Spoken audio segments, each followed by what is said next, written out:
Welcome back. Well, there are warnings for Australia on what a security deal between the Solomon Islands and Beijing could mean, as well as some blame being attributed by Labor. Joining me now live for more on this is the Foreign Minister, Payne. Minister, thanks very much for your time today.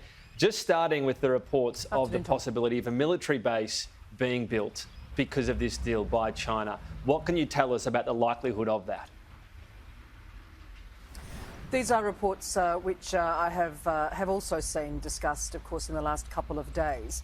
And we have had clear indications, clear statements from the Prime Minister of the Solomon Islands, Prime Minister Manasseh Sogavare, that there will not be a military base constructed on Solomon Islands land. And he's been unequivocal about that in his recent statements. I think what's important, though, is that that's not just a statement to Australia or a commitment to Australia. It is a commitment to the entire Pacific. In indicating that, he has said that it is not something that would be permitted in the Solomon Islands. That said, of course, we are dealing with this deeply concerning decision for this particular security agreement very seriously and engaging on that right across the Pacific. You mentioned it being deeply concerning. Clearly, it's a strategic blow. Do you think there can be any responsibility that the Morrison government should take for this development?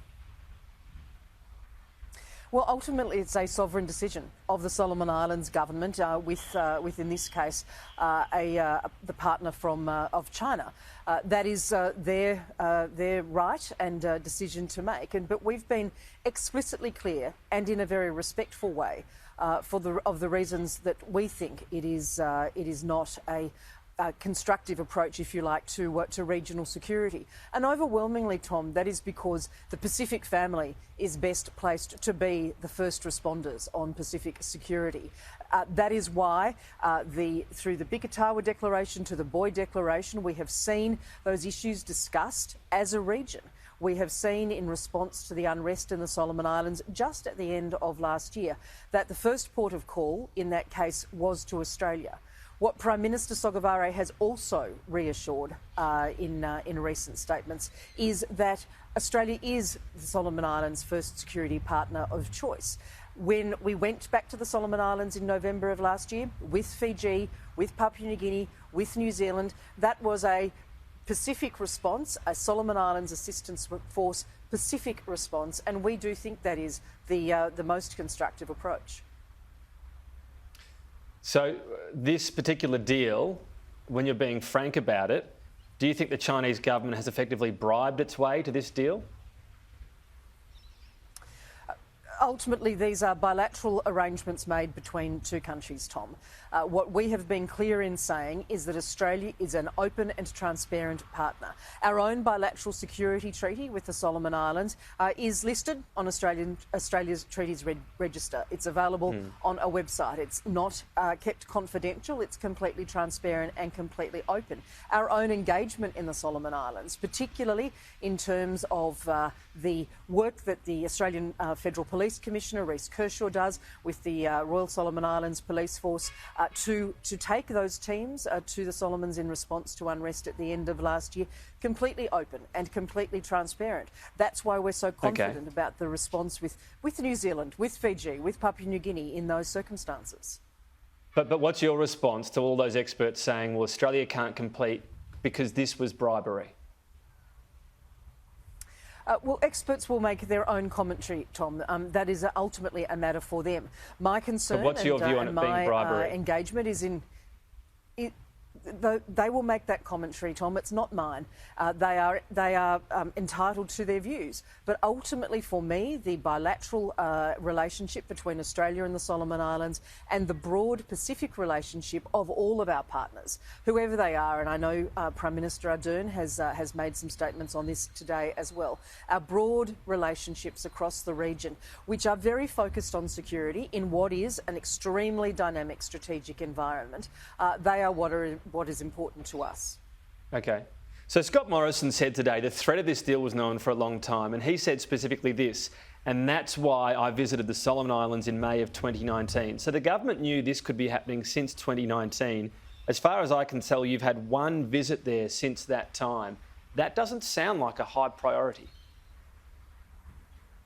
I think, as I understand the Prime Minister's reference, he, of course, as we were absolutely aware that the Solomon Islands were changing their diplomatic recognition. They changed from Taiwan to China. We knew that China had strong interests in the security arena. We also knew that, as well as their interest in the security arena, that included particularly a policing interest as well. But this bilateral security agreement itself only became public and known to us through its exposure on social media in the Solomon Islands towards the end of March. That said, though, so just on that, the specifics that we have done, in fact, that you mentioned there. Sorry, just to jump in, just the specifics of this deal were only known when it was public. That's the first time your government was aware of it. Is that what you're saying? That's the first time it was made public, Tom.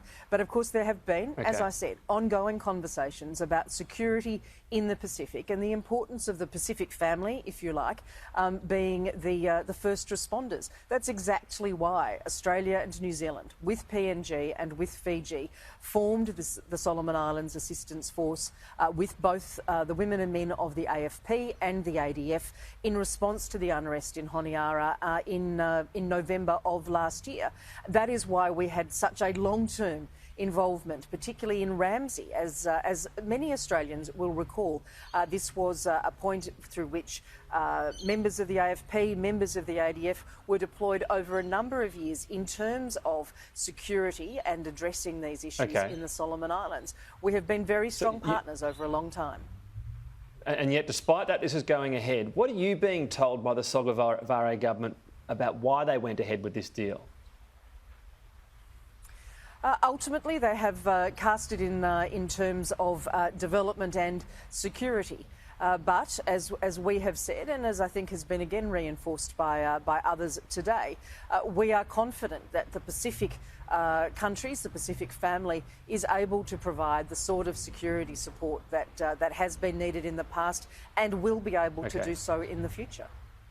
So on that security aspect as well, we've helped in the past with security. If the Sogavare government does as it's saying it could do and delays elections next year and there is unrest as a result, should Australia help keep the peace in that circumstance? Well, I don't think it's particularly helpful to engage in hypotheticals like that, but I would stand on Australia's record in terms of the support that we have provided when there have been issues of security unrest in the past, and that includes, of course, towards the end of last year as well. As recently as then, we still have women and men of the Australian teams deployed in the Solomon Islands, working closely with the Royal Solomon Islands Police Force. What do you make of the Sogavare government possibly delaying elections as they've said they could? Well, ultimately, that'll be a decision for their own government, and I wouldn't comment on that.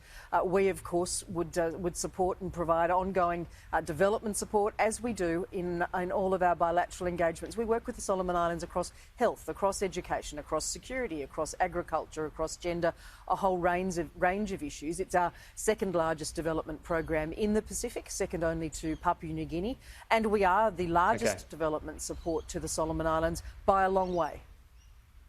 Just finally, Labor says it's still pledging an aspiration, at least, for foreign aid to get back up to 0.5% of gross national income.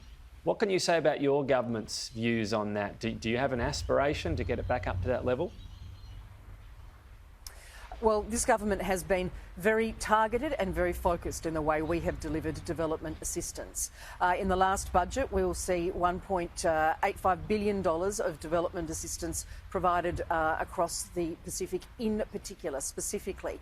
That has helped us support all of the Pacific and particularly in terms of the COVID response, both health security, vaccine delivery and support, and economic support and economic security, where we have seen economies badly impacted by COVID-19. All right. We will continue to do that. We will be delivering further vaccines as programs continue to roll out, including to the Solomon Islands as a strong health security partner.